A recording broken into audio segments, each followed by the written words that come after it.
1 p.m. on Friday, March 27th, 2026. Can everybody hear me okay? Okay, good. Before we dive into our agenda, I'd like to take a moment for some special acknowledgements.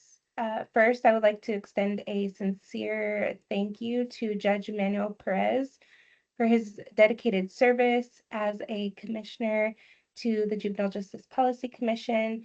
He and the invaluable time that he gave to the commission. We're grateful for his contributions as he is no longer hearing juvenile cases and has stepped down from the commission. And so at the same time, I would like to welcome our newly appointed commissioner as of the 19th, Judge Lindsay Partridge. And so I don't know if Judge Partridge is on.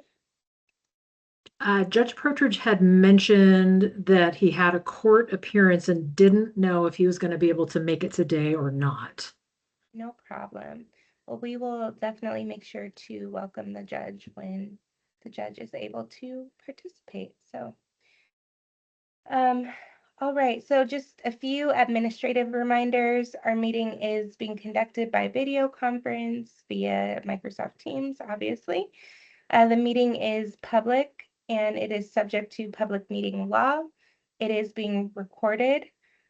The chat feature has been disabled for this session. Last time it was still working, but just as a heads up, the chats, if they do work, they are subject to public record as well. Deliberation of matters is reserved for commissioners unless I, as chair, explicitly permit otherwise. And with that, I will invite Jenny Ducars to conduct our roll call. So Jenny, I'll turn it over to you. All right, thank you. So starting with roll today, Commissioner Tom Anderson. Chair Armstrong Romero. Present. Commissioner Davala. Commissioner Detman. Present. Commissioner Gielen. Commissioner Kay Williams. I'm here. Commissioner Keast. Here. Commissioner Murphy. Commissioner Lewis. Commissioner Rogers. I am here. Commissioner Royho. I'm here. And Commissioner Tessine. Present. Thank you. Great. Thank you so much, Jenny. At this time, we will now open the floor for initial public comment. If any members of the public wish to speak, please keep your testimony to 2 minutes. We will also have a second opportunity for public comment at the end of our meeting. So I will just pause and invite members of the public, if there are any, to speak to the commission today.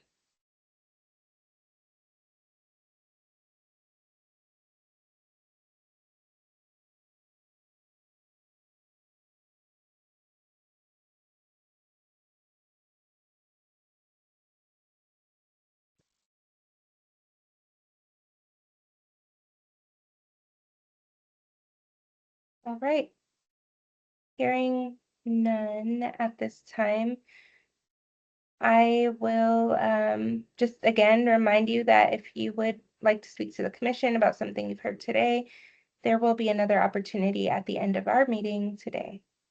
So to switch gears and to frame our session for today, we are going to hear from the Higher Education Coordinating Commission, HEC, to continue our conversation from February. And then we are going to switch gears to the Oregon Youth Authority for a broader look at their systems. And we do have 2 presenters from OYA who will be presenting for us. And at this time, I would like to welcome Shaylee Hodgson, Policy Advisor for HEC. Shaylee, thank you so much for being here to continue our dialogue, to give that big picture of what it is that you all do. You do have 30 minutes for your presentation and discussion, and at this time, the floor is yours. Welcome. Thank you. It's nice to meet all of you, and thanks for the opportunity to be here with you today. My colleague Eric Juniman, who is our dual credit or credit well in high school sort of expert, is not able to join me today. And just full disclosure, my work at HEC is in post-secondary, mostly in community college work. I do some crossover projects with the universities, but my experience with juvenile justice and justice impacted youth is limited. So I'm going to do my best to talk about how I think our work at HEC intersects and how we can support your work. But I also would ask that if you have questions I can't answer, that we come back next time with folks who can answer your questions. So I'm going to provide that overview with that caveat and just jump in. I have a slide presentation here.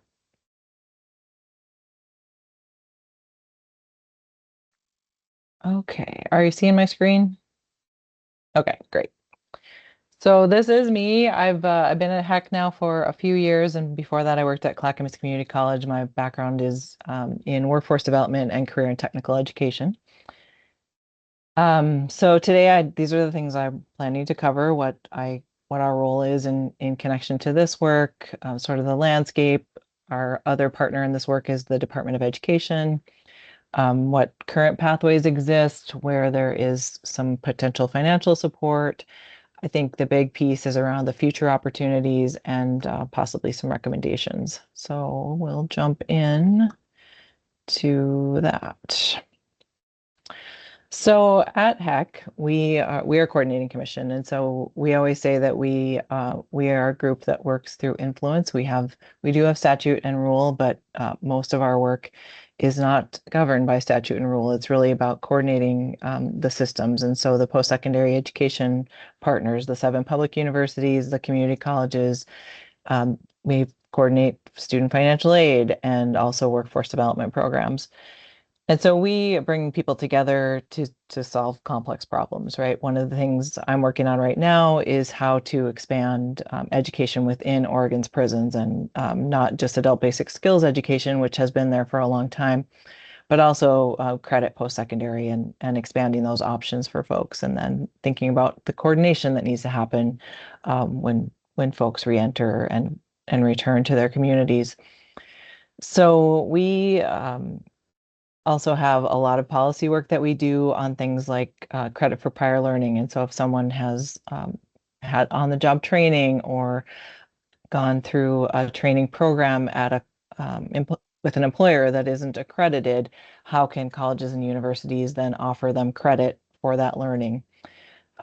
We do a lot, as I mentioned, with dual credit in the high schools, and so we work closely with Department of Ed on that. We also work really closely with Department of Ed on career and technical education, as they are the cognizant agency for the federal funds in that area.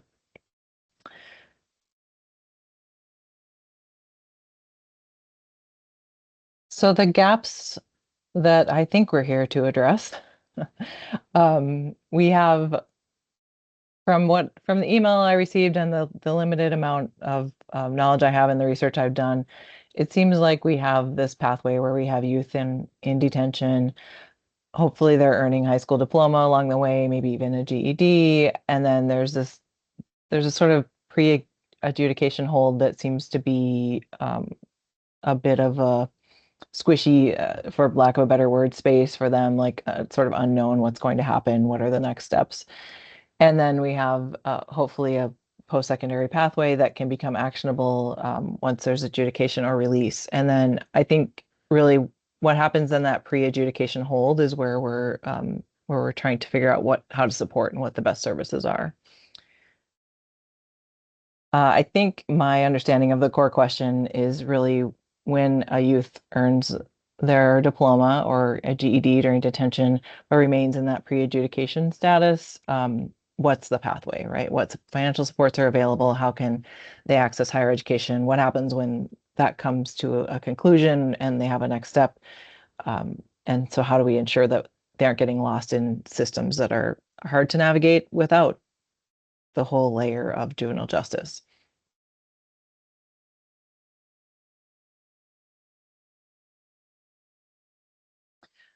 So what we have available now is dual credit coursework. And so while a student is engaged in high school activities, they can be earning college credit in some cases. Those relationships are built between school districts and community colleges and the public universities. The credits should be portable once they're transferred and into a university or a community college. And the coursework can be completed in a variety of different ways and in different settings. A lot of it for general education in particular can be done online. So there are options for that as well. The current technical education piece and the industry recognized credentials is another way for folks who are engaged in high school to get verification of skills, get documentation of skills. And once they have those certifications, particularly industry recognized credentials, they can go to a community college. And if the college has done the work to map out how that could count for credit, they may be able to be awarded credit for that learning that has happened outside of college. And so that can often be an acceleration strategy once they get through some of those programs. And so that's an option. It's not a well-known option for a lot of people. And so I always like to share that it's very possible that if you have learning that happens outside of a formal education setting, you may be able to get credit for that. That is that portability and the stackability of that is really aligned to the HEC strategic plan and our priorities to support folks to their education attainment goals. And then online and distance learning is something that is available statewide, more so now than it ever has been because of the need to develop that during the pandemic. And so there are lots of options available both in the community colleges and in the public universities for dual credit that's online and for ongoing coursework that's online.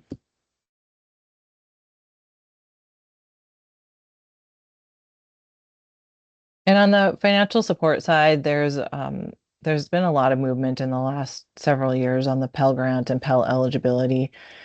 And so there's a whole bunch of details here, and I will fully disclose that financial aid is not my work, and I don't typically talk about it as any kind of an expert because that there's a whole lot of rules and a lot of expertise.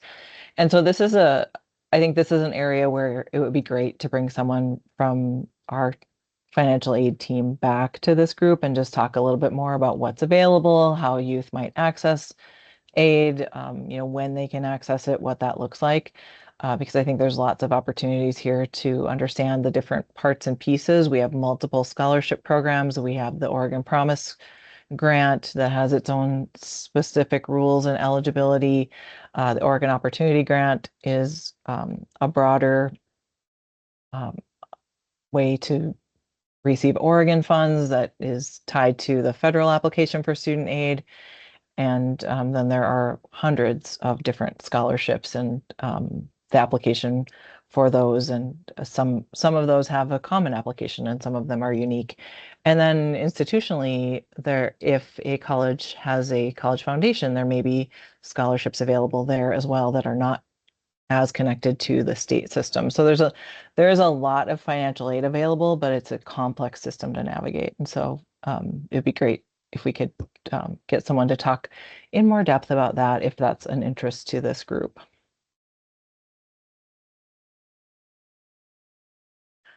So the good news, pre-adjudication youth are already Pell eligible. And so there is a whole situation with adult corrections where an institution has to apply to become a prison education program. And that is not the case for pre-adjudication youth or youth in general. As long as they're not in the adult system, they're eligible like any other person would be eligible. And so we eliminate that layer that is present in adult corrections in this situation. And so again, that's about as much as I want to say about financial aid because not my area of expertise, but there is a lot of support available from our Office of Student Access and Completion in that area. So here's where I think there are some opportunities. There is a project called Direct Admissions, and now they're renaming it to call it Open Doors Oregon. And this is a law that requires HEC to notify eligible youth that they have admission eligibility at public universities and community colleges, public institutions, and some private institutions, the ones that are participating. I think this is an opportunity and really a call to action to help youth understand their options and the possibilities for them in higher education and where make informed decisions about the best pathway. And so this is work that is ongoing. We now have a student advisory council for this work and are really engaging in how to help people understand this, how to help families understand it, and how to help people move in the path again that is right for them. A piece of work that I am working on is called Fair Chance to Advance, and this is a new initiative. Oregon was one of 4 states selected from 31 applications by Jobs for the Future to participate in Fair Chance to Advance. And this is an opportunity focused on adult corrections, but I think has a component or a voice for juvenile justice as well, in thinking about how people access higher education and what those pathways look like, and are there barriers that we can remove, and how do we collect data in a way that tells the story better in a more longitudinal way, instead of, there's data in corrections, there's data in youth authority, there's data at HEC, and it's in these buckets or silos, and how do we take that data and use it for research, use it to tell a more comprehensive story, take the legislative testimony that we see often for advocacy to take that beyond the anecdotal, really inspiring and important stories to tell the story of our state and how we can do better in our state. And so that work is just getting started, and we have a steering committee, and it would be actually really great to have a steering committee member from this group join that work at some point as we get a little more clear on what the goals and objectives of our plan will be. So just know that that's an opportunity. I may be coming back to ask you about that. And then I talked a little bit about credit for prior learning. We do have standards for credit for prior learning. All 25 public institutions, I include OHSU in there, and the private universities and colleges, as well as private for-profit universities and colleges, operate under those standards. And so we have an advisory committee that includes all of those groups and employers and labor and other interested folks, including students. And so the credit for prior learning standards really frame how that work is done in our state. It is, again, another place where it's not really been funded in a way that helps expand the opportunities and helps really institutionalize the opportunities. And so you can go to one college in the Portland metro area and get credit for prior learning for firefighting. And you can go to a similar program in the Rogue Valley, and they may not offer credit for prior learning for that program because the faculty haven't had the capacity to engage in it. So there are gaps in that work and the availability of that process. And so part of the work we're doing now is to try and standardize those assessments and those crosswalks so that it's easier for institutions to adopt them and help build some of that capacity. So this is all work to, I think, fill gaps and to ensure people have equitable opportunities no matter where they live, and to help people find their path and have their experience valued in a lot of ways, and ensure that they're getting what they need from our systems. So this is where I think, again, on just a quick look at this, where we can do more, where we can convene partners, where we can bring this conversation into a space that maybe it hasn't been before. And a lot of this is about educating people about what their resources are, where there are opportunities, thinking about how we can leverage the Fair Chance to Advance opportunity to look at juvenile justice as well as adult corrections and where that where those opportunities might be more enhanced. I mean, I think a lot of the work that I'm seeing is that we have gaps, we have holes in our systems, we have places that just don't have what people need, and a lot of the work that we're doing on coordinating that is to fill those gaps. So I think there's an opportunity for our agencies to work together to formalize what a handoff looks like as folks are moving through systems, to ensure they're not getting lost. We're doing a lot of that in the adult corrections area, and I think there's opportunity to do better with the youth and the juvenile justice. The Department of Ed, my colleague Melinda Shell and others do, I think, a really great job on current technical education and coordinate with the JDEP and YSEP team there. But I think as heck we could be stronger on the what's next after that piece and ensuring that folks aren't getting lost. So I think my main goal in coming today was saying there's a lot going on, but there's also places where we can do better, and I think that we can enter into these spaces in a different way that is really about ensuring that there are good handoffs, ensuring that we're closing some of those gaps, and finding a way to support this group of students. And that's the content I have to share, but I would love to just sort of talk about what your questions are, what I may have missed, where you'd like to hear from us next, and what that looks like for you. Great. Thank you so much, Haley. It's so exciting to hear about the future opportunities in House Bill 2421, and more specifically, the opportunities for pre-adjudicated youth. And we would absolutely love to have you come back to the commission to discuss the evolution of the developing work that you all are leading. And so at this time, I will turn it over to the commissioners for questions. And I see the first question coming from Commissioner Detman. Commissioner Detman. Thanks, Chair Armstrong Romero. Brian Detman, Youth Development Oregon, for the record. Appreciate the presentation, Shaylee. It's very helpful to kind of hear about the resources.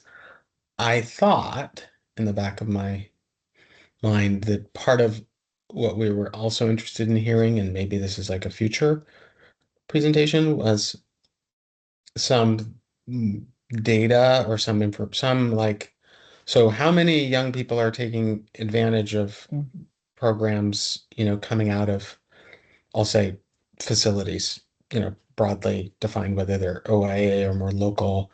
Maybe they're also on probation or parole. So maybe somebody else, another commissioner, can correct me if I'm wrong about that, but I think it would be interesting. It's helpful to hear what's available programmatically and financial aid and so on. So it's great. I think understanding also to what extent young people are or are not taking advantage of the programs and what outcomes we're getting or perhaps not getting. Some of the sort of numbers to help us understand, again, to what extent young people are taking advantage of these programs, I think would be helpful. And so I think that's another, for me, a sort of outstanding question. Okay.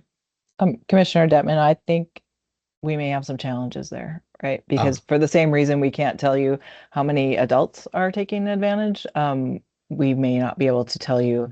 I think for some places, yes, like the OIA facilities, probably we can say these students are doing XYZ. But I think this is one of our challenges, that our data systems don't talk to each other in the way that we need them to. So I want to go back to our research and data office and find out what can I share? What do we have? And this is a great opportunity to identify a gap in a place we need to think about. So thank you for the question. Thanks. And I just really quickly, I do want to note that Commissioner Detman, as the representative for ODE, would you mind going back maybe to work with HEC to identify just some additional questions to expand on what the commission spoke about in February? Yeah, we can, happy to, yeah, maybe have some, and perhaps as we get into Sure. the conversation today, we'll hear some more questions in that regard. But yeah, happy to talk with Shaylee, with you more, and we can Okay. see what we can figure out. That'd be great. Are there any additional questions?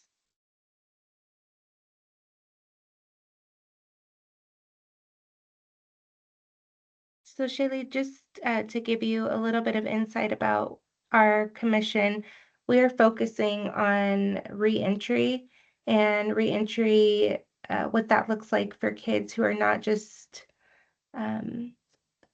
OYA youth, but youth who are transitioning from any carceral setting back into the community. And so how do we define this? How do we define success? We have a report that's due to the commission, to the legislature, excuse me, in September, and we are focusing this report on reentry.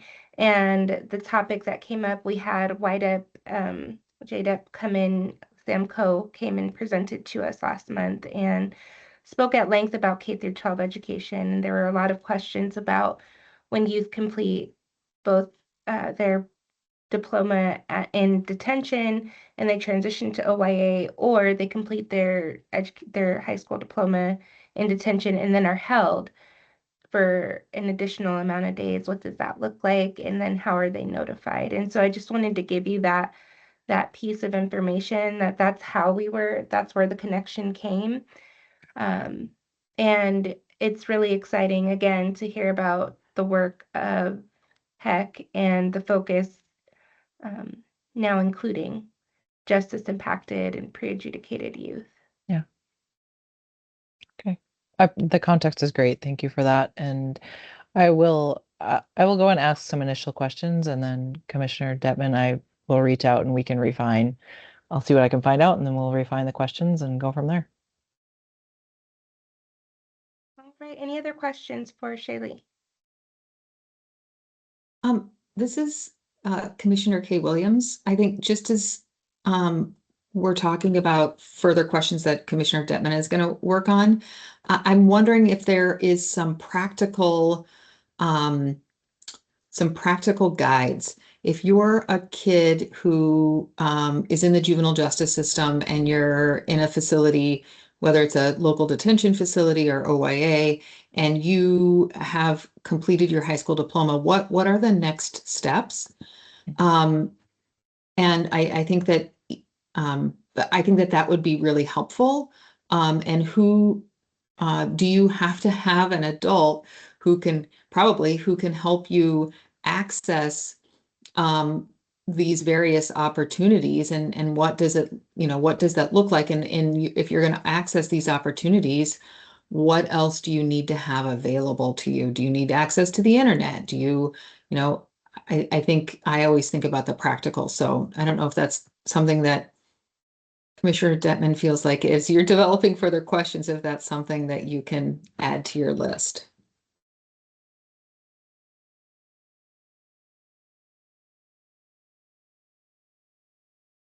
Yes. I mean, maybe that's a bit, but to either the facility or Shaylee could also, now she's hearing this, like I'm in our CJC staff, like help us figure out, how to answer that. Yeah. I think for me, Commissioner, it's really I need to do some educating myself here and sort of understand where there are colleges and universities in this space, how they're operating, what does that advice and guidance look like, if it even exists. So good research project. This is great. I think it would be really great for the commission to focus, particularly with HEC, on just what does access look like? What does funding look like in support structures for non-traditional students? Chair, I'm sorry, Absolutely. Romero. I would say non-traditional students is still too broad. I would say justice involved. I super appreciate the non-traditional, but that could be, me, if I went back. So I really do think it's the justice involved youth, young people. And hoping that data is available. Not sure how much of it is, so. And that may be our gap that we need to find and fix. Right. Yeah, let's find out. Let's see what we have and what we can get and what we need. Awesome. Any other questions or thoughts, comments? Okay, hearing none. Shaylee, thank you so much for your presentation and for coming such short notice. We obviously will be in touch with you and possibly, of course, have you back. And hopefully you'll have partners to join you to answer additional questions. Otherwise, you are welcome to stay on for OYA's presentation, or you're welcome to drop off. But thank you again for being here. Thank you. I'm able to stay till 2, so I will just turn my camera off and listen. Thank you. Awesome. Thank you. All right, our next agenda item, we have Shannon Myrick and Stephanie Miller from the Oregon Youth Authority. Thank you so much for being here, both of you. They will be presenting on the OIA's new case management system, which emphasizes reentry efforts beginning immediately at entry. We do have 60 minutes for this presentation and the following discussion. So Shannon and Stephanie, if you are ready, please go ahead. Good afternoon, commissioners. Thank you so much for inviting us today to share this work. I am really encouraged by the amount of progress that we've made. Some of you have heard about this in other settings, so it's a real privilege to be able to share it with you. Stephanie Miller is the architect. She has been the individual that has pulled all of this information together and led the project team to develop this work. So she will be doing the bulk of our presentation today, and I will turn it over to you, Steph. Great, thank you. Let's see. I want to start by saying, y'all, I was having major computer issues all the way up to about a minute ago. Did not think I was going to be able to present. However, I am working from my small laptop, and I do have a PowerPoint for you all. But I had hoped to have a larger monitor to work off of, but the presentation is the same. So I'm going to start by pulling up that PowerPoint off my little tiny computer.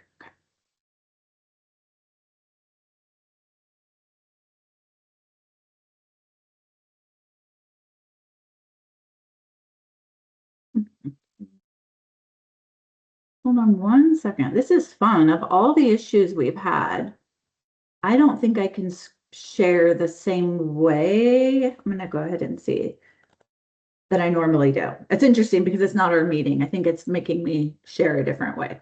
So let's see if this works. Are you all seeing this? Yes, It looks great, Stephanie. Perfect, perfect. Okay, so again, thank you so much for giving us this opportunity. We're really excited for this work. It's been a long time coming. We actually started conversations about what a developmental case management process looks like several years ago in 2020. And then we paused the work due to a lot of things. And then we picked it back up about a little over a year ago, really looking at like, how do you operationalize all those recommendations?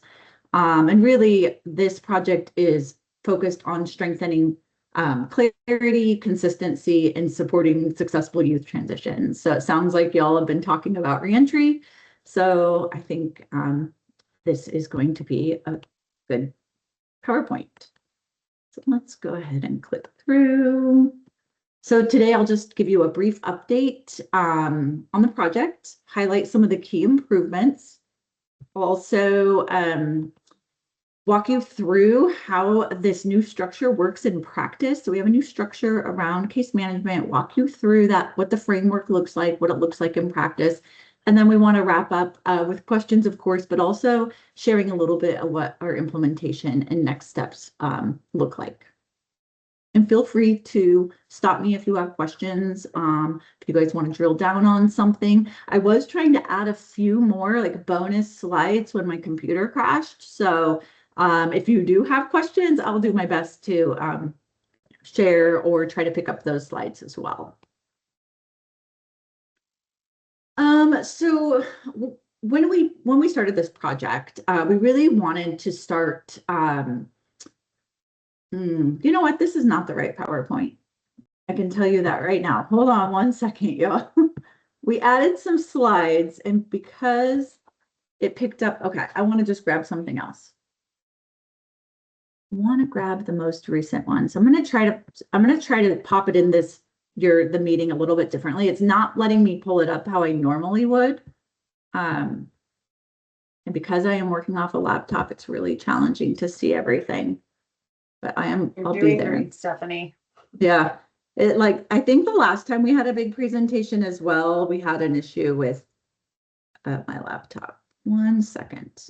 I know we'll get this. Okay, now we're going to see how I can share this.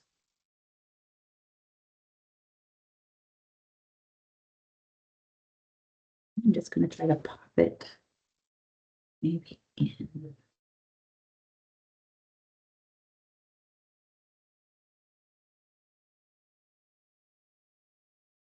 I usually have this selection, this like on the bottom that says share.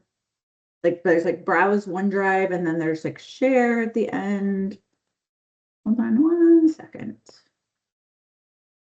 And if you want me to try Stephanie, I can as well. Maybe try one more thing here. We thought we had this. I'm like, we have this. I'm going to rename this PowerPoint and see if I can override one that's already in there.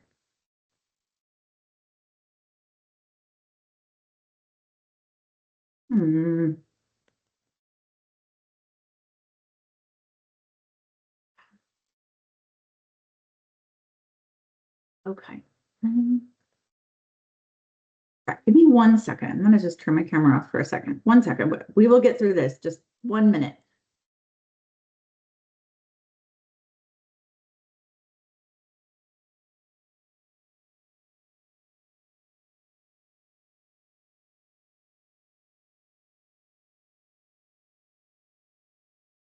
I appreciate everyone extending an extra dose of grace. I think we've all experienced technical difficulties in our career and how frustrating that can be. So thank you for your patience. It's been a rough half hour for us over here. We will get there.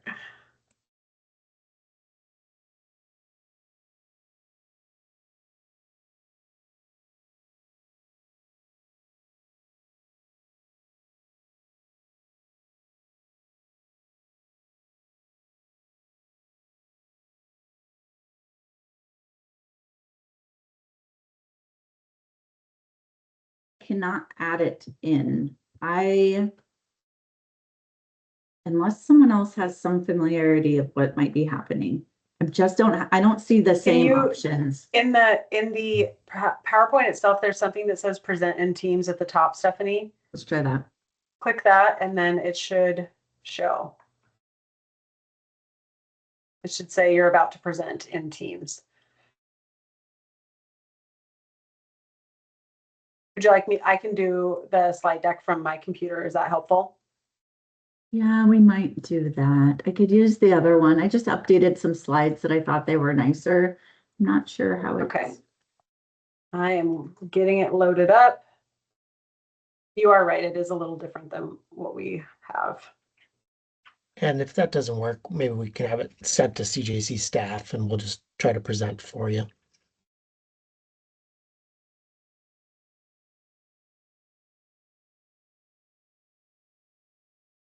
Slides are up.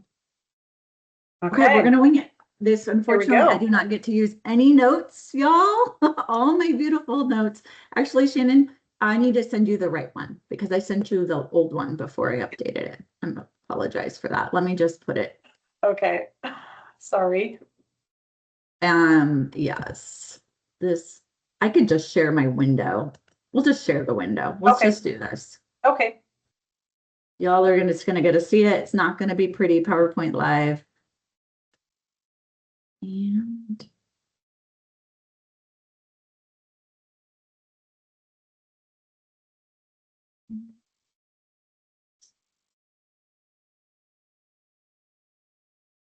Okay, this is the best we can do.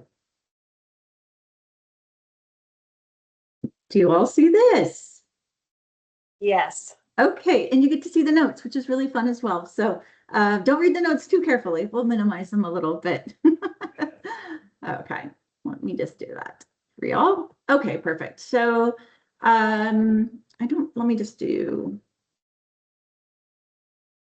about throw you off your game, y'all. I'm just gonna do this. Okay, here we go. Let's start over. So give y'all an update now that we figured this out. Talk about the structure. Stephanie, Yes. we can still see your PowerPoint. It didn't automatically switch, so you might want to switch the window. We can still see the notes if you were trying to share the full screen. Well, I was trying to animate for you all, but when I didn't. Well, this is just a hot mess. I do apologize. I do share probably 15 times a day in my job. So I do not know why this is being so difficult other than my computer.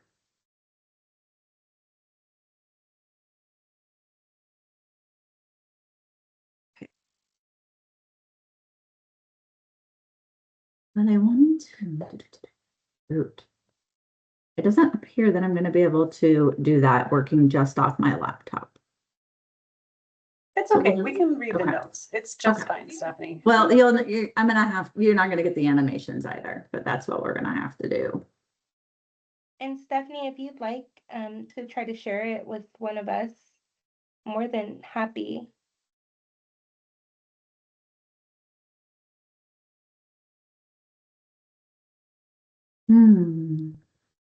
Okay. Wow. This was very exciting. We're just going to do it like this. Just pretend like these are coming up one at a time, y'all.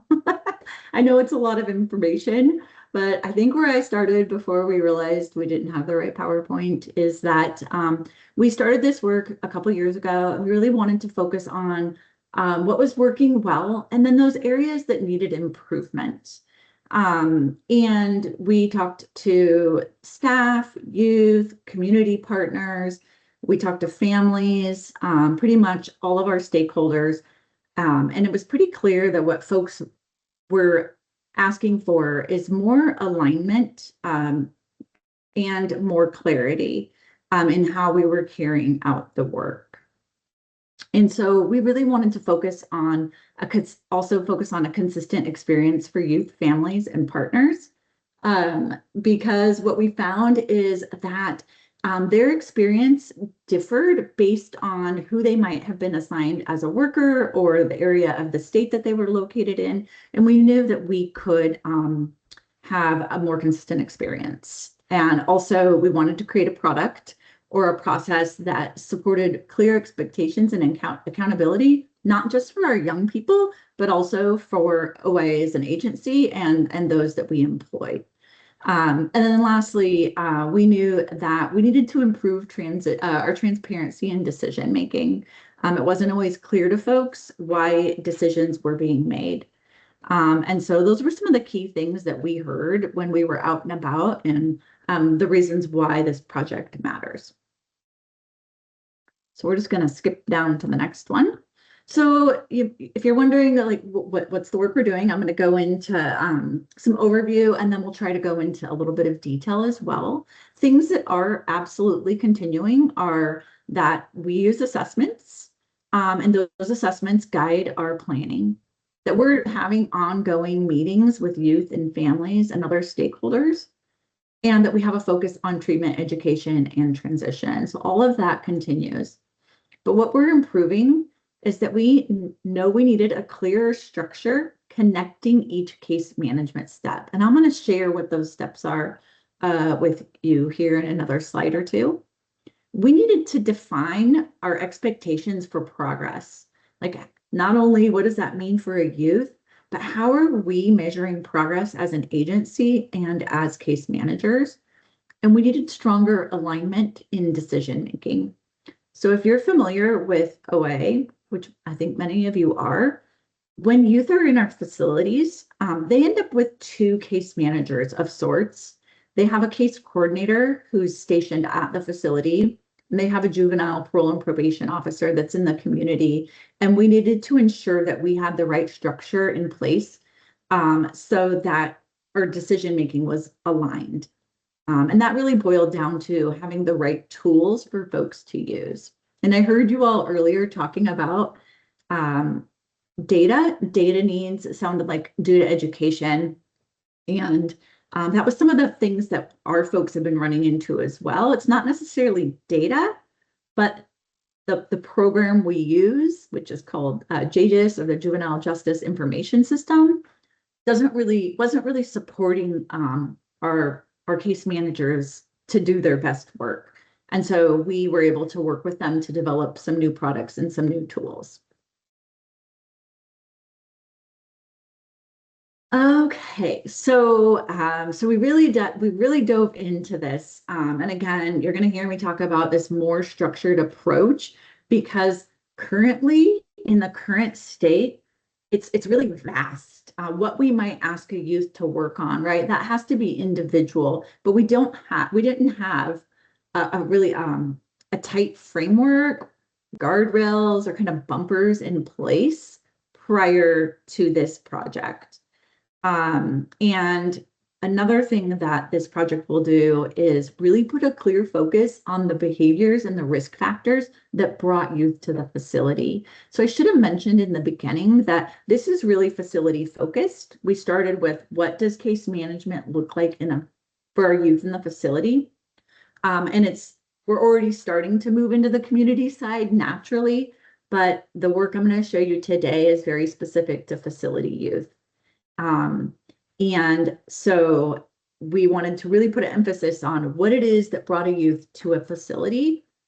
It's not always their crime, although that is what brings them to the Oregon Youth Authority.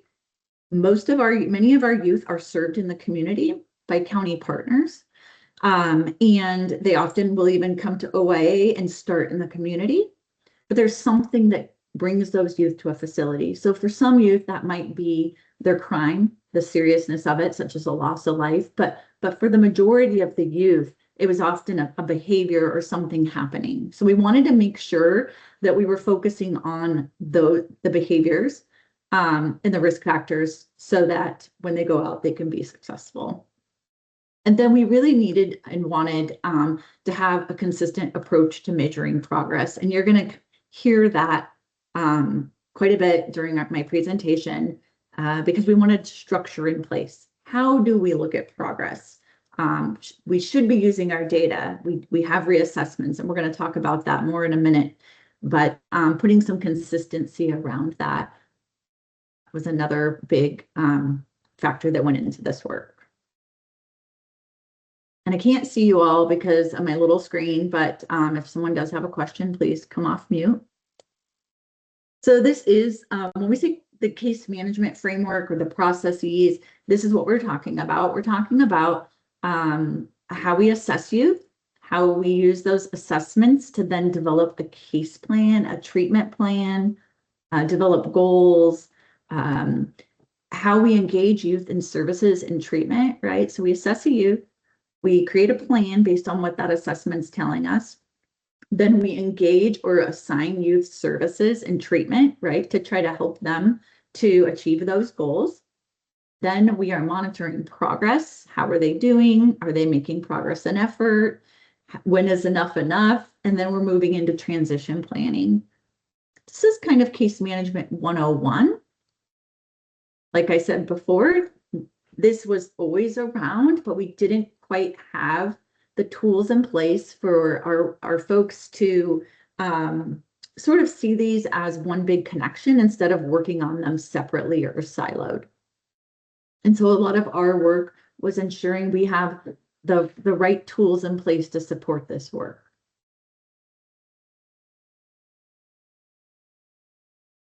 I'm going to go over another little high level before we'll start to just drill down just a little bit. So we really focused on quite a few key areas, but 4 that I'll highlight today is the structured plan development. And so we created a structured tool, so a decision-making tool, to help our case managers identify transition criteria that then become the foundation of our case plan. So it's a structured decision-making tool that gives prompts, and then they respond to those prompts, and it helps to drill down what are the most important things that this youth is going to need to do or address to transition. We also focused on what that progress monitoring looks like. We're going to go into details, but one of these things is formalizing our monthly check-ins with youth, with all case managers present, and also integrating that data into those check-ins as a way to measure change versus more of a casual monthly contact, but this is formalizing that process. We've simplified our case plan for our workers with really one goal of transition readiness, and then all the things the youth needs to do or demonstrate to be transition ready. And then we put in some clear criteria for how we're documenting our transition decisions. And I'll drill down a little bit into these as we move through this PowerPoint. This is one of the slides I threw in at the beginning, or that I wanted to show you all, because I do think this context matters. So when we were starting this work and starting to operationalize it, we knew we had like we had policy, we have procedures, and was like, what's there that we're missing to help us build our framework? And this is a youth-facing document that's a screenshot. But it is listing out the things that we consider when making parole decisions.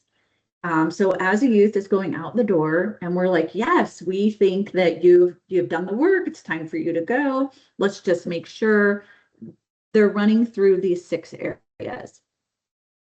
So we had this moment where we're like, if we're looking at these things as a youth is going out the door, we should probably be formally looking at these as they're entering, as they're coming into the system.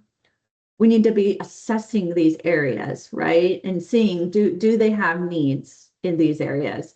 And really aligning the plan around these 6 areas so that when we're looking at the end, they match. There's not a lot of fairness if we know what we're looking at. If we're looking at these 6 areas at the end, but we didn't give the youth an opportunity to work on them in the beginning. So this was happening in people's heads. This was happening verbally at meetings, but we created a structure so that we could identify any needs in these areas up front. Then it would be really clear to youth what they need to do or demonstrate. And so on and so forth. So these parole considerations went from just being looked at the end of a youth's stay in a facility and really embedded into the beginning of our process. So that made a lot of sense to the people doing the work. And we could talk a little bit about what this means. So that really helped us, those 6 parole considerations helped us to design a case plan where the transition criteria is the foundation, so that we have that structured decision-making tool that asks our case managers, like, what are you seeing from these different assessments? Like, what will the youth be required to do? What kind of progress and effort in these different areas will they need to make in order to be ready to go to a less restrictive program or placement? And that really helps us to ensure we're looking at all the right things, nothing gets missed, and so that they're answering based on a structured tool. And then it turns into transition criteria. And like I said earlier, that becomes the foundation of the case plan. We have a clear link between any sort of risk and needs or lagging skills and goals. So it embeds the assessments right into the tool as well. Which is really nice because sometimes we're asking folks to use a lot of information when developing a plan, and this just ensures that folks have to be responsive to all of those foundational assessments. And I feel like there's maybe, yeah, okay, I think I said all that. So that's how the case plan is looking different and how it's being built, really focused on What does a youth need to do or demonstrate to move safely back to the community? What is enough? And when putting some bumpers on it, because we could have unlimited things we're asking a young person to work on. And that's not really the role of an OA facility. So it was getting some clarity of what is the role, right? There's community safety. And then what are those other things? And so again, we were able to recognize those things and put them into the structured decision-making tool. So once we have that in place, we started looking at how are we, so now we feel good, right? We have our case plan, the transition criteria are really clear to both of our case managers, the case coordinator in the facility, and to the parole officer working with them, and to the youth and the families. Everyone has very clear transition criteria now, using my hand like it's here, that we can now meet monthly or quarterly in review. And the great thing about this is it just gives us some structure for those meetings. So again, I mentioned earlier, we moved from a monthly contact to a monthly check-in, which is going to require both case managers to be present, a focus on those transition criteria and if the youth are progressing. And it gives us an opportunity to make adjustments quicker. So if a youth isn't meeting, I guess I would say like making expected progress, we can make an adjustment right then and there and not wait a full 90 days. 90 days is a really long time for some of our youth who might only be staying, 6 months, right? 90 days is 3 months. That's half your stay. So we wanted to be we wanted to, give youth an ability to kind of pivot or get feedback earlier on. And again, we're explicitly looking at, are you making progress towards your transition criteria? If yes, great. If no, what are we going to do a little bit different here? And I think the thing that I love most is this use of reassessment data to measure change. It sounds like we have a lot of folks in the room with different agencies and systems. And probably the same thing, I would imagine the same thing comes up in those agencies, that we have data, we want to use data. It's not always been easy to get people that are doing kind of people work to use data. A lot of times folks want to rely on intuition or observations, which should also be captured in assessments. So this is a bit of a shift. Although we've always used assessments, we are formally asking people to use them in more settings now. And that'll be a little different for folks.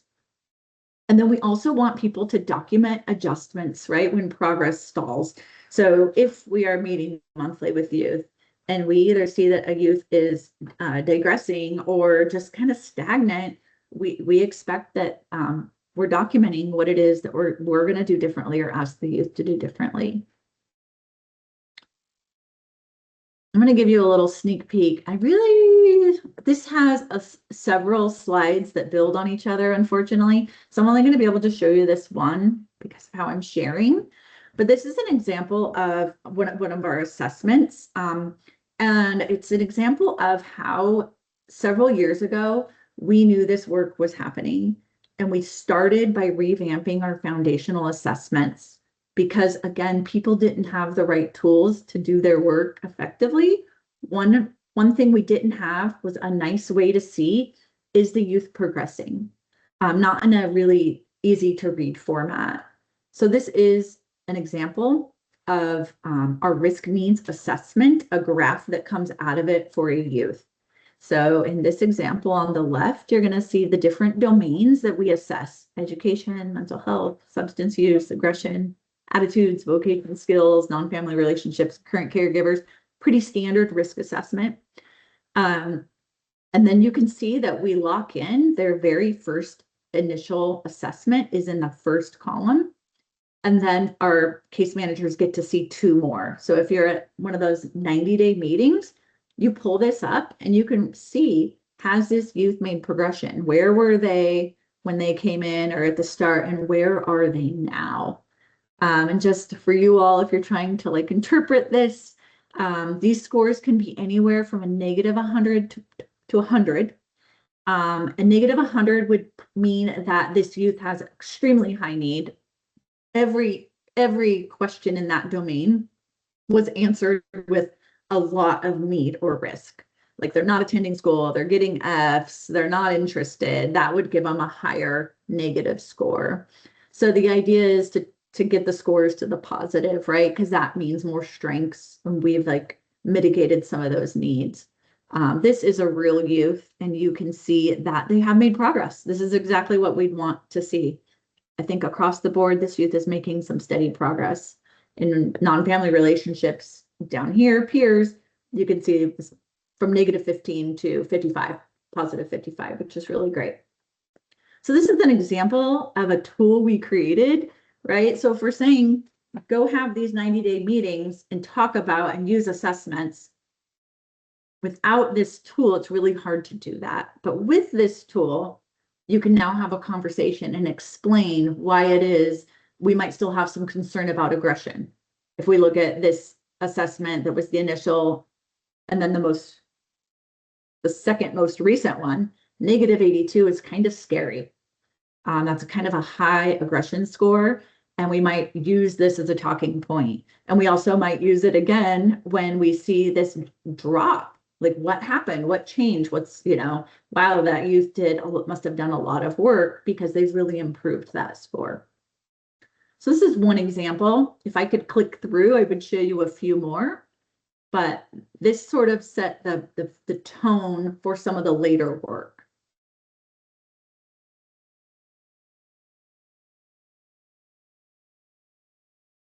And I think I mentioned this earlier, that we also really wanted to focus on simplifying the case plan, because if you are familiar with our system, we can open up as many things. We can make case plans really large with no clear endpoint, or we can make them really small. And there just wasn't any bumpers or guardrails. And I think the thought 20 years ago when we created this software we're working with was more was better, but we're finding out more isn't necessarily better, and that some clarity around what it is the youth needs to do to leave a facility, and that structure folks really want, and so do the youth. And so again, we took it down to one area of focus, which is transition readiness. Now that can encompass a wide variety of things, right? Going back to this, we might choose to target a couple of these. Those are just going to fall in the transition readiness domain, though. We also have some safety things that we want to see youth do, but it all just gets stacked under one area, tied tightly to those assessments. And then, of course, we still have a requirement to create short-term goals and interventions as well. But simplified is better. Or so we have been told, and that's what we've done. Okay, and I think one of the things I'm most excited about, and I wish this was going to animate because it would actually turn the pages for you all. It's such a cool slide. I think this is unique. So we had this idea of, we had this idea, we were given lots of feedback that we could have more transparency in what we're doing. That if youth and families understood the process more, they would know what they should expect and what they shouldn't expect. How do they know when things are going right? How do they know when to raise a concern when they don't know what they don't know? And with that comes accountability for everyone, for the youth and the people also working with the youth. There's a level of accountability when everyone knows what should be happening. And so we began developing these youth and family guides. They started out as individual guides, but now they will be one large guide. The youth get one and the family get one. And there's a section in the guide focusing on different kind of stops in a youth's journey in a facility. So the first is going to be orientation or intake. We're getting to know you. We're getting to know each other. The family guide looks very similar to the youth guide, except it's going to be more focused on tell us about your young person versus asking the young person questions I'll show you what this looks like in a second. The second section is all about developing their case plan and really letting them know, like, here's the things we're going to be asking you. Here's how we build it. Here's how we assess. Like, it's all the information a young person might want to know. And it also goes over what should happen at different stops and different checkpoints. What can you expect? Again, that adds accountability, because a young person doesn't know if something is getting forgotten or someone's not doing something that they're supposed to. They might not know it, but we have made these guides where it's very clear what should happen and when, and we are giving that information to youth and families up front as well. Then we have that progress check, right? That's preparing them for those monthlies and those quarterly MDTs. This gives the youth time to think about what it is they want to share. So there's information in this guide, but there's also prompts and questions so that youth can be prepared to participate in their meeting. So transparency, accountability, and preparation, and meaningful participation. Those are all at the core of these guides. And lastly is the transition, just really focused on helping them prepare to go to their next less restrictive placement. So we're excited about these. I think they're the youth, we've already rolled out orientation and transition, and the youth are super responsive. I would love to show you a completed one. If we ever get invited back, I will, because the youth do a great job. I love seeing them when they're complete. And so far the feedback on these have been very positive. I'm going to give you a little example. So when they flip it open, they get a little information.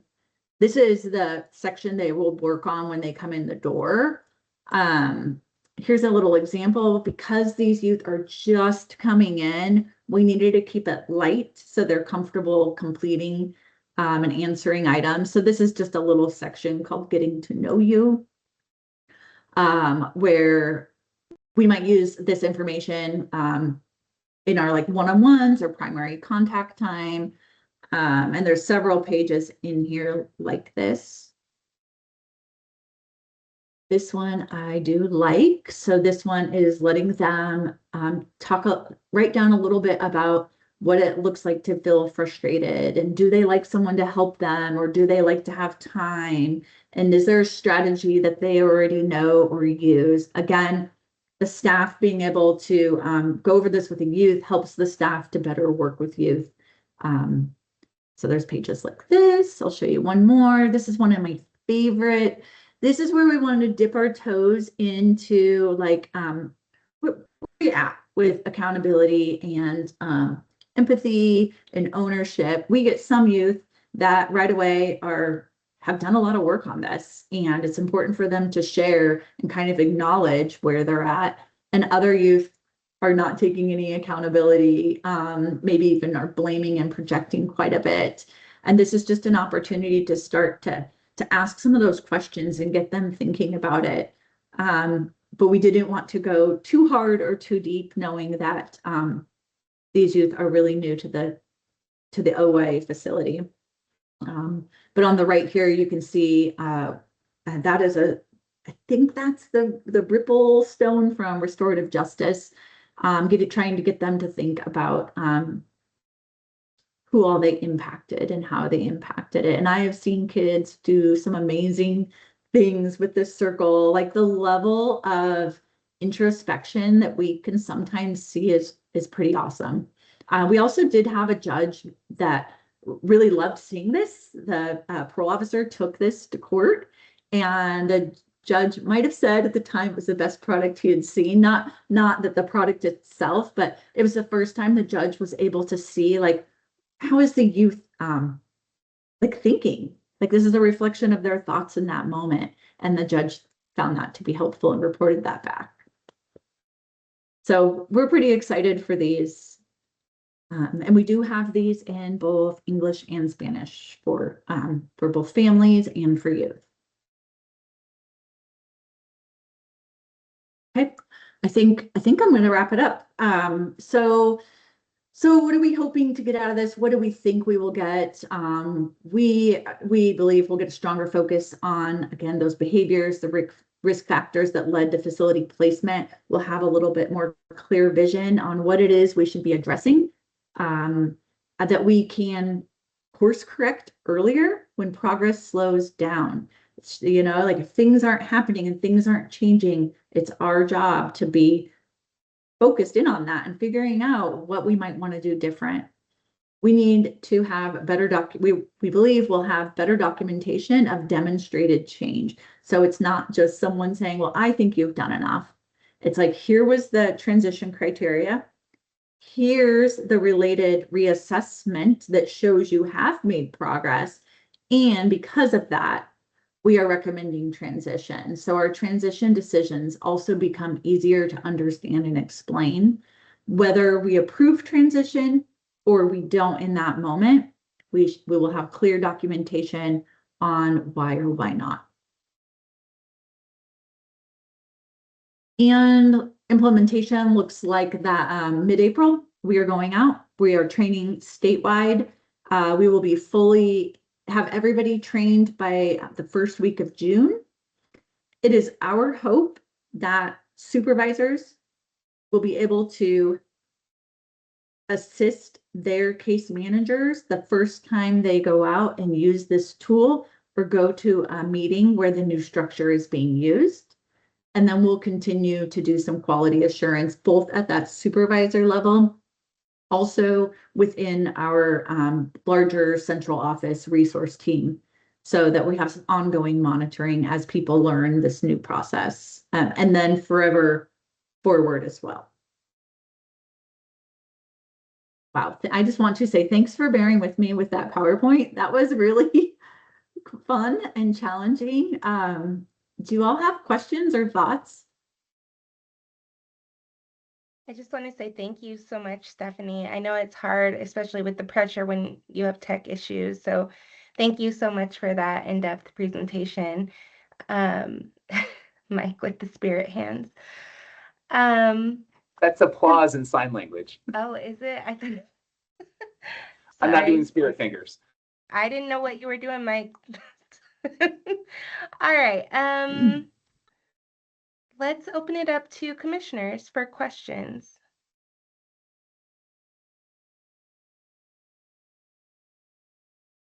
Commissioner Keast. Hi, thank you. That was really informative and made me feel very optimistic. So thank you so much. I had a question about, you mentioned the OIA developed a decision-making tool. Mm-hmm. And I was curious if you could talk about what went into the planning of that, what sort of resources you used, or any sort of standardization or validity scales, that sort of thing. Mm-hmm. Perfect. Let me see if I can answer. I was trying to grab you all a screenshot of that when my computer crashed, because I was like, they're going to want to know. Everybody likes the structured decision-making tool. So the structured decision-making tool uses our core foundational assessment. So the risk needs assessment is one of the core tools. And it is a validated risk assessment. It's pretty standard across all the states. We did recently revise it to be more applicable to youth in the state of Oregon. It's a pretty awesome tool. And then we have another foundational tool called the Healthy Youth Development as well. So your question was, I just love our tools so much, so I'm going to get sidetracked. Okay, so we looked at the 6 areas of parole consideration, and the first one is treatment. So when we look at paroling youth, we look at their effort towards any treatment-related goals, behavior, engagement in school. And we're like, oh, okay, we don't just want folks showing up and being like, they've done enough in those areas. So the idea is you use those assessments in the beginning, and high need or risk areas are what you address. Education happens to be in there. And so those assessments, right, those validated assessments are going to drive what you pick for the youth to work on. And then as you reassess every 90 days, you can now look back and say, we chose education. We wanted to see you make progress and effort in education. You had a lot of need. I don't know if we'd say a score, -77. Whoa, -44. Like, that's awesome. Like, there's still work to be done, but we see improvement. not only do we see it in the assessment, you've been attending school, teachers report you're doing well. And so the structured tool forces people to go back and say, what's going to be most important for this youth to work on from this assessment, now this assessment, and then it just continues to walk them through. Is there court-ordered treatment? If so, what do you need to see them do? I should tell you that we have a default criteria, which I'm pretty proud of, that's for most youth, they just need to show us progress and effort. If they are safe to themselves and others, we need them to show us some progress and effort. And that's probably good to go back to the community or step down.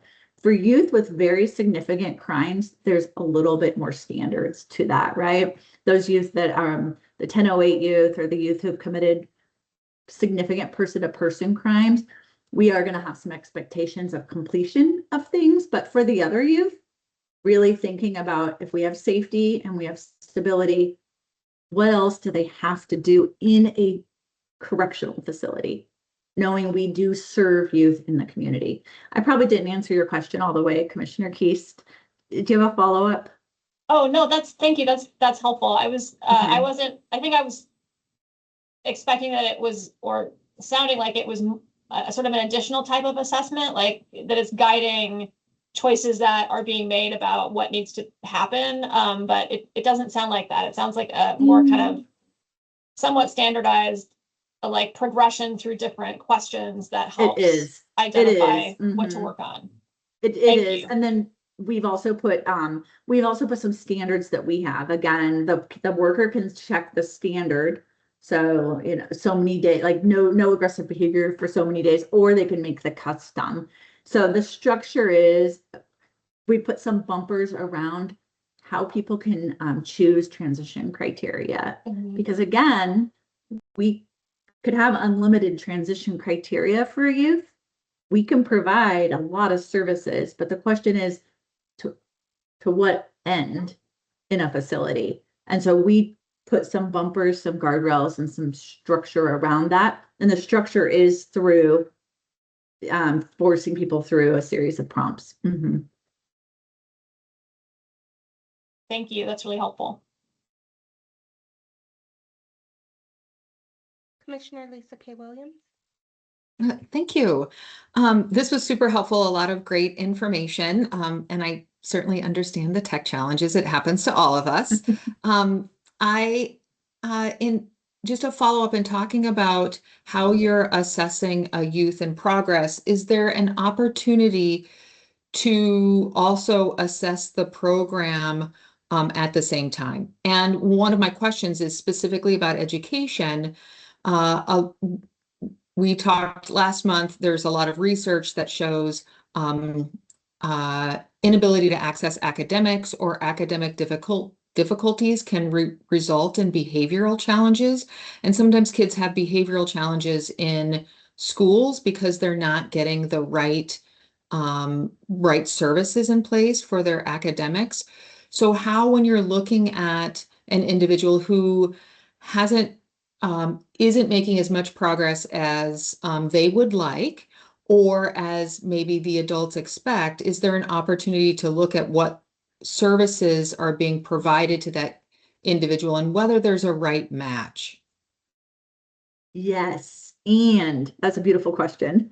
Yes, and there's a little bit of that in here, but that's going to be a part 2 as well for agency. As our agency is starting to look at the services we do have in place, case management was really the process of how we do the work, working in tandem with some of the things that are happening in facilities, like do we have the right treatment and services? Part of this is it's going to be a training issue. So I'm happy to report all of our case managers and their supervisors are going to get an almost 2-day training. And then moving forward, any new case manager that comes into the OIA system will receive a robust training. That is not the current case, y'all.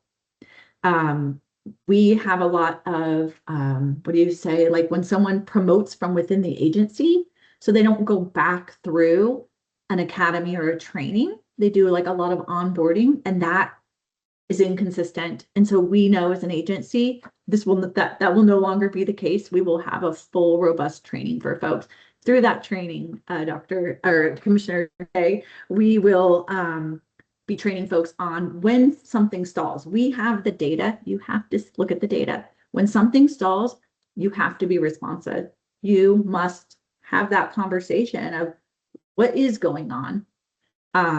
And then making those adjustments. And through that, you'd be saying, what's going on with the youth, but what's going on with the service? This service isn't working. This clearly isn't working. How are we going to support the youth in going to school?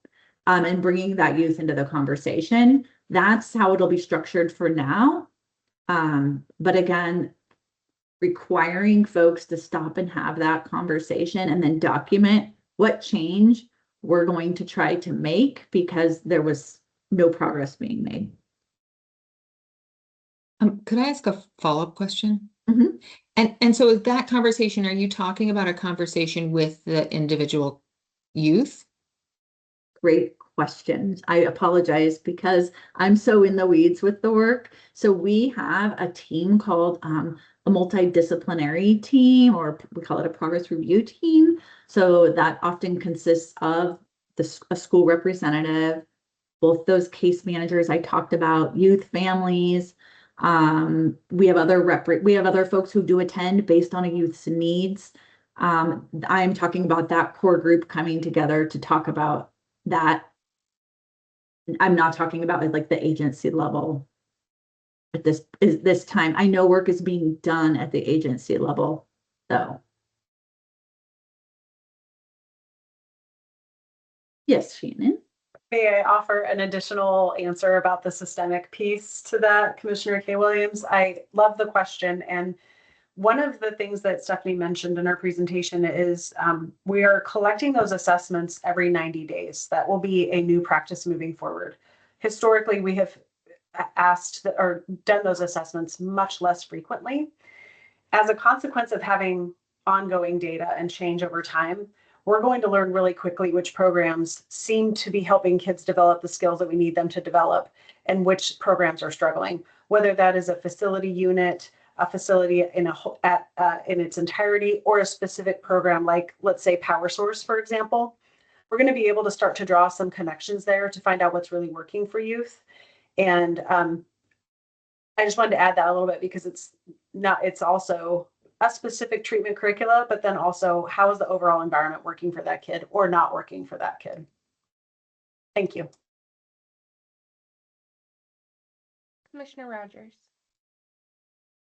Thank you. I got kicked off for a few minutes. I apologize if this was answered while I was trying to re-log back in.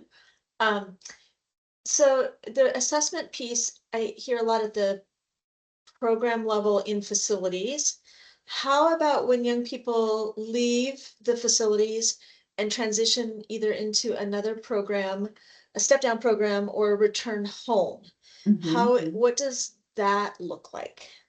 Yeah, that's a great question. So this work focused on facility. However, yay! People saw the benefit of doing it all, and we're going to move forward with a very similar process for youth that reside in the community. We're already cleaning up some things as I speak for both youth at home and in any residential programs. There is going to be a very similar process. Also, our assessments, our 2 foundational assessments, get completed on all youth every 90 days, regardless of placement. And so we're always able to use those as well. But the case plan, the pared down focus on transition criteria, will roll out to communities. And the question there becomes, what does the youth need to do at this program to move to not less supervision, but a lower level of supervision? And if you're home, the lower level of supervision is getting off probation. And so it's a very similar approach in like thinking about like, what are those things, those tangible items that we're going to ask the youth to do? And so it's just a little different than how we've done our case plans in the past, but similar process is rolling out, Molly, to the community side.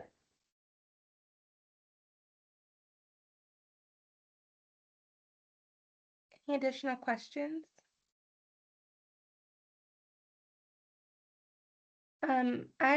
Maybe I missed it, but just wanted to clarify about youth, whether they had a say in this newly devolved plan.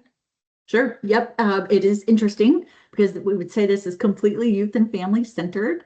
The transition criteria, those really large things, they're really based off safety or areas that we're going to need to see them do some work in. Where their voice is really going to show up is in those short-term goals and the interventions and supports, right? So we can't have you be an aggressive young person, right? Like, gosh, that's what got you here. It's scary. We're not going to be able to get you placed if those behaviors are still happening. So that's probably not negotiable. But what is negotiable is how we help you get there, right? So what's something you might want to try different? Like, let's craft those things together. I think we're always open if a youth and family raise a concern, right? We want to be transparent and we're going to have a conversation. But I think the real work adds more in the short-term goal and support level because we've set the transition criteria, we've structured it to where it's got to be high. They're not these little small like petty things, and I'm going to say petty, that's not the right word, but little small things. So yeah, there is some opportunity. It just depends at what level you start to see more opportunity at what we're asking them to do. Got it. Thank you. Commissioner Rogers? Okay, so that leads me into another question. Sure. You talk about MDTs, whatever the new title is, the group in facility. Is there anything similar to that outside of facility that brings a multidisciplinary group together with the goal of preventing revocation, right? Moving towards success, but any replication of that at the end? I know there is at the beginning before young people go into the facility, but I'm just curious. Yes. Okay. So we haven't fully, I'm afraid I'm like watching my computer because it might die. And if I connect my charger, y'all, that's the problem. The charger's making it freak out. So I'm just watching this. If I die really quick, I'll find a new charger. So yes, so in current state, that should be happening. That there should be an MDT. We do have a core team defined. It's hard when you start looking through policy. So one thing we've done, it's so nice, is we've made a case manager manual. It reads like a book. It is basically everything that we're asking our case managers to do from the moment a youth comes into the system throughout the system. And it's in a format that is like tells a story. And that's different than going up and looking at policy, right? Puts it in front of folks. And so I'm mentioning this because part of what we're doing is just getting the right tools in place to support our current policy. But so by current policy, Molly or Commissioner Rogers, we should be doing that already. But we're just not, right? There's these little things get lost. So by having that manual, having it easily accessible, doing the training, we're hoping, we feel confident that we will see that happen again. And we will be looking at structuring up more of that work in the community on phase 2 of rolling out 100%.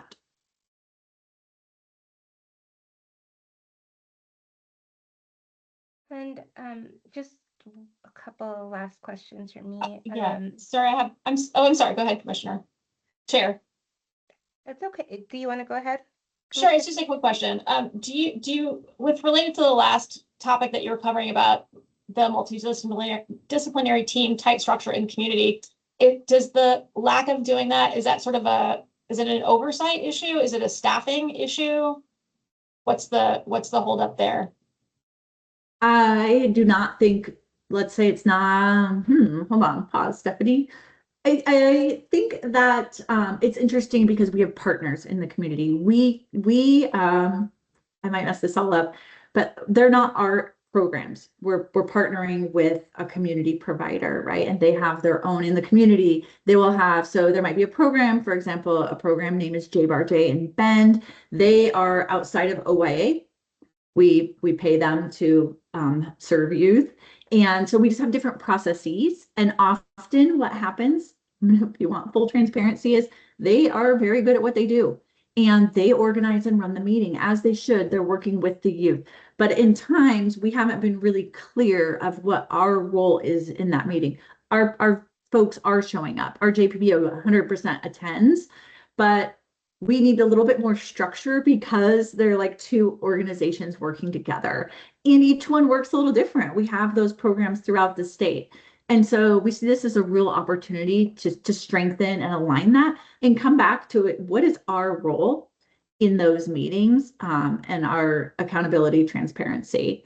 So I think that's part of it. And we just haven't looked at some of these things in a lot of years. Thank you.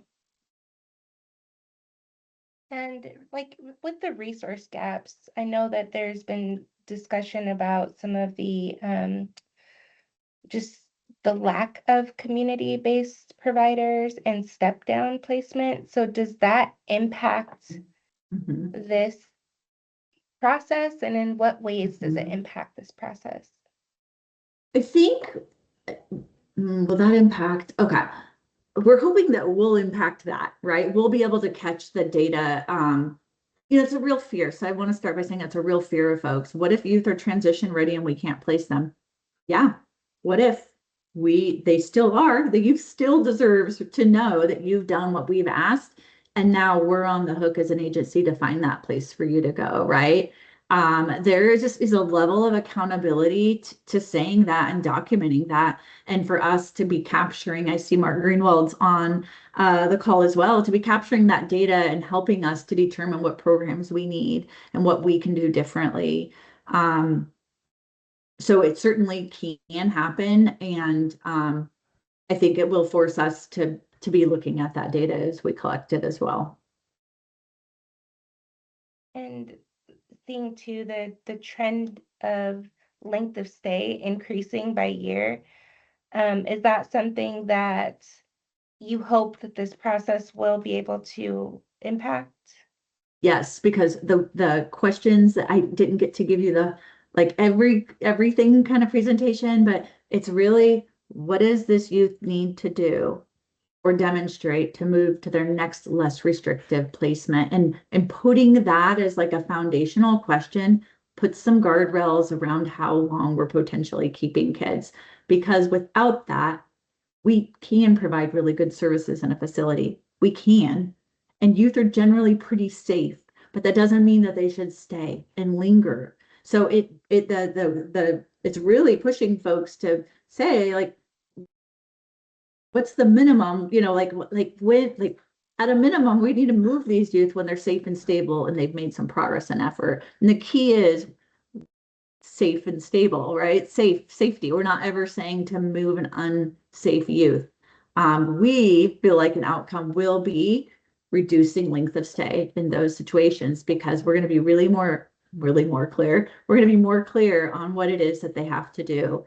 And the idea is, if that youth has met their transition criteria, they should move into transitioning.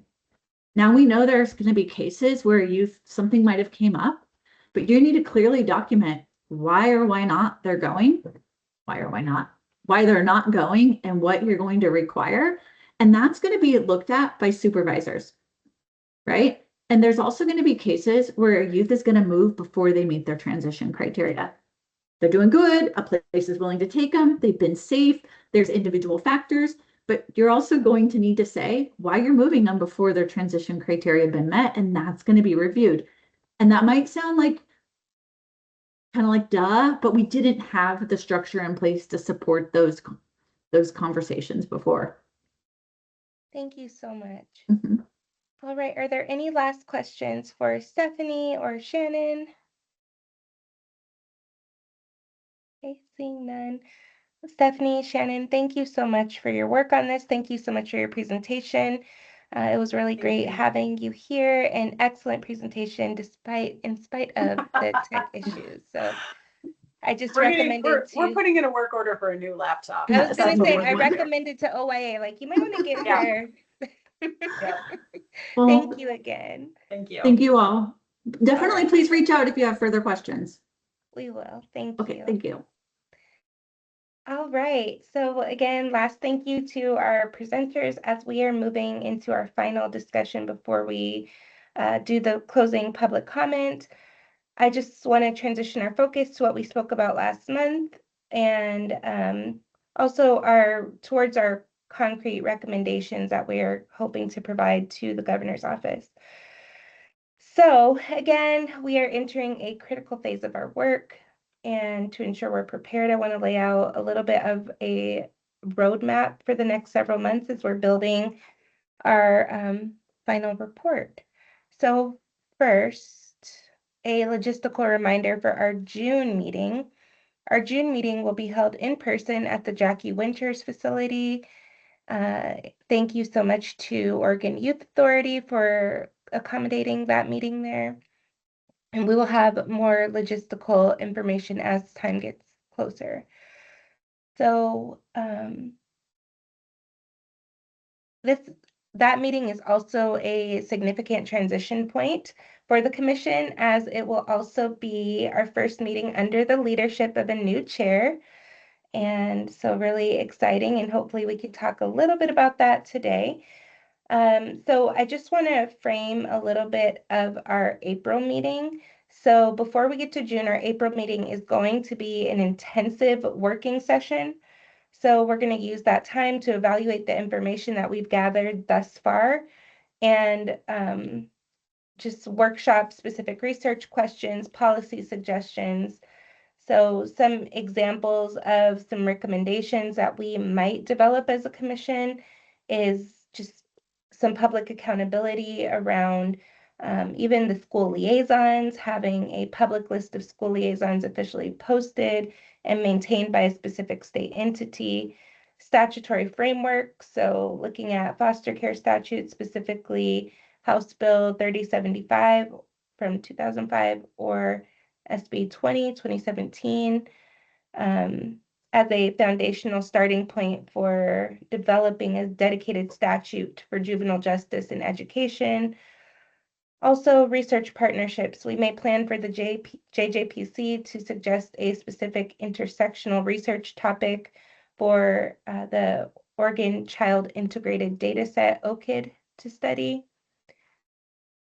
So those are just a few types of recommendations. I believe that the CJC staff will have some more thoughts and ideas that will be sent out to the commissioners to help frame April's meeting a little bit more in depth. So I will pause to give folks space to talk about any thoughts they have for April.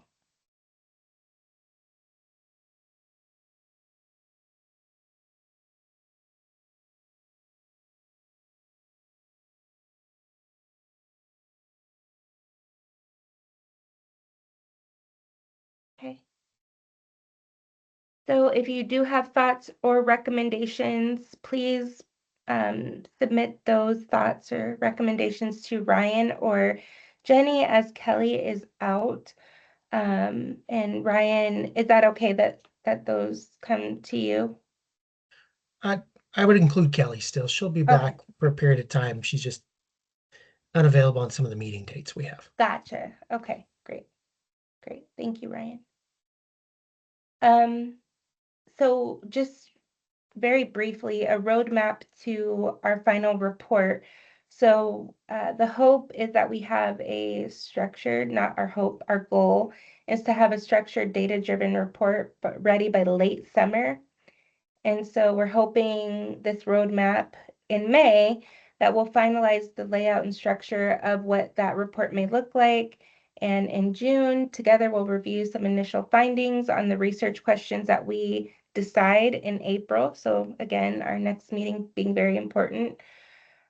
So this will give all of us staff, well, CJC staff and all of the commissioners time to think and do some deep dives.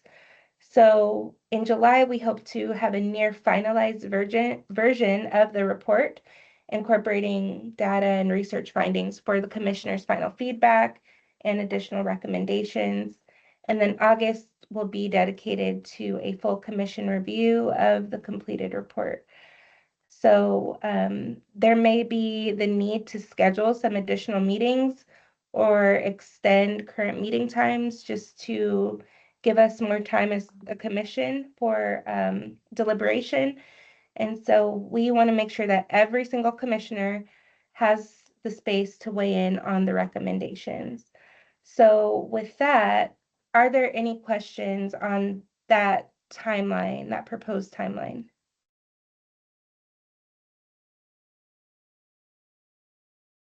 It feels very tight, but doable. Yes, it is. And it has to be doable. We are required. Um, the one thing that we wanted to talk about before we move to final public comment is the new chair. So any recommendations or any thoughts that you all would like to put forward as to the new chair? Again, this is a recommendation. The governor's office will decide ultimately who will fit that mold, but if there are self-nominations or recommendations that you'd like to propose at this meeting, that would be beneficial. So with that, I will mute, and there may be some uncomfortable silence until 2:45 to give folks time to jump in or throw your name in the hat. It's a very rewarding role, by the way.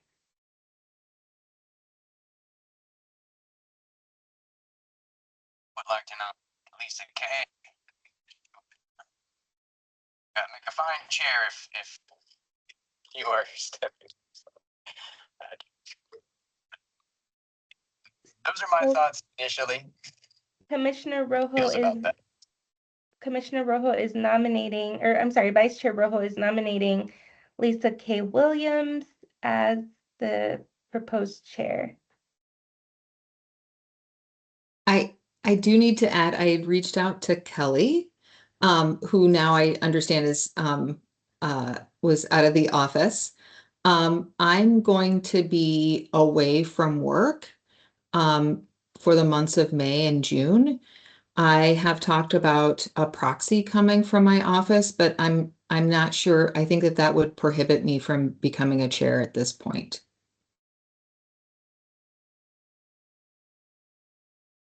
I will defer to Ryan.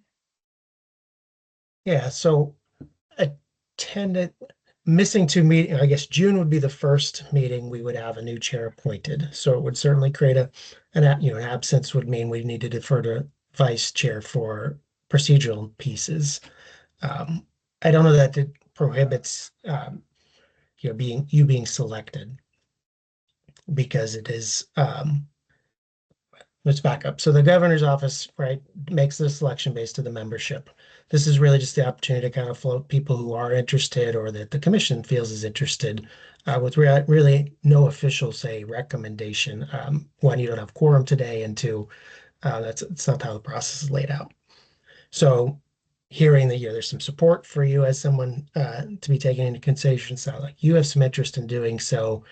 I think the prohibitions around it really are just limited to what the governor's office selects, not so much around will you or won't you be there on particular dates of time. So if you were not interested in doing it, that would be useful information to move forward to the governor's office. But I think the fact that you may miss a few meetings will put you behind just like any other member in terms of the need to catch up is all. Yeah, I'm worried that there's a report due in September and there's going to be some significant work, and it's not just missing a meeting. I'm going to be away from the office for 2 months.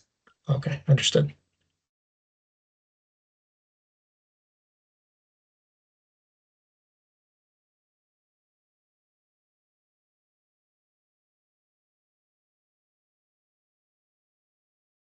Any other suggestions or thoughts?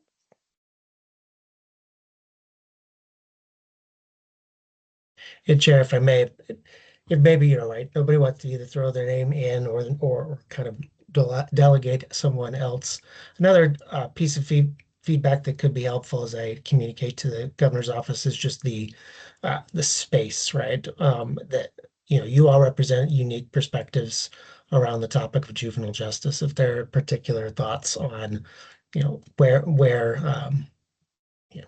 I guess what perspective, what space you'd like reflected in your chair appointment, that could be also useful information as well. So whether that's folks working within the system, right, the justice system versus we have some of the other partner systems.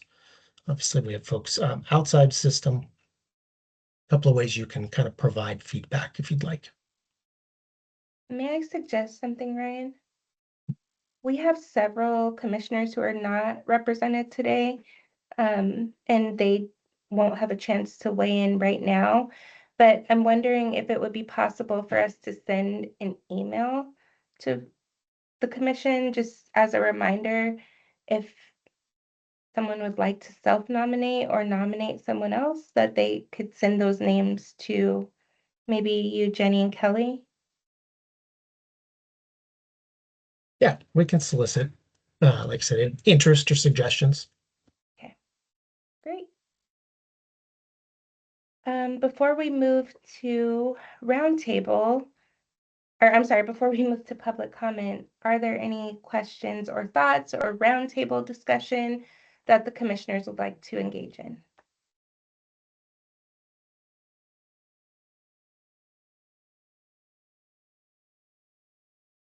Any agency updates?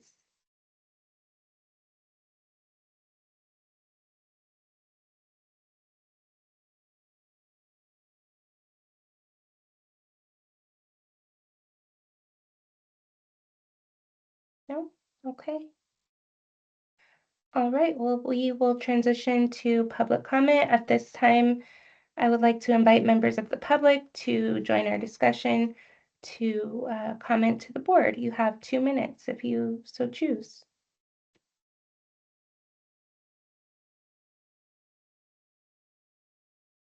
Hi, this is Jordan Bates from OJD.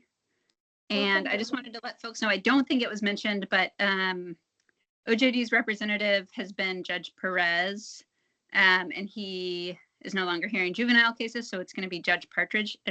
I didn't see him. I don't think he was able to make it today. And then I also wanted to mention, I think some of you are involved in this, but OHA is currently running a work group on the fitness to proceed statutes. And I imagine that will be a issue for the 2027 session. So just wanted to make this group as a whole aware of that as something to keep an eye on for next year. Thanks so much, Jordan. We did do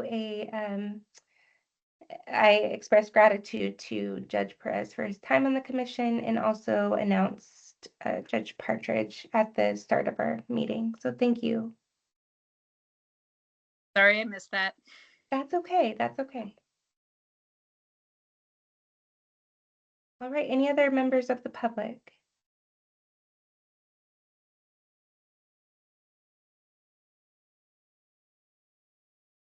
Okay.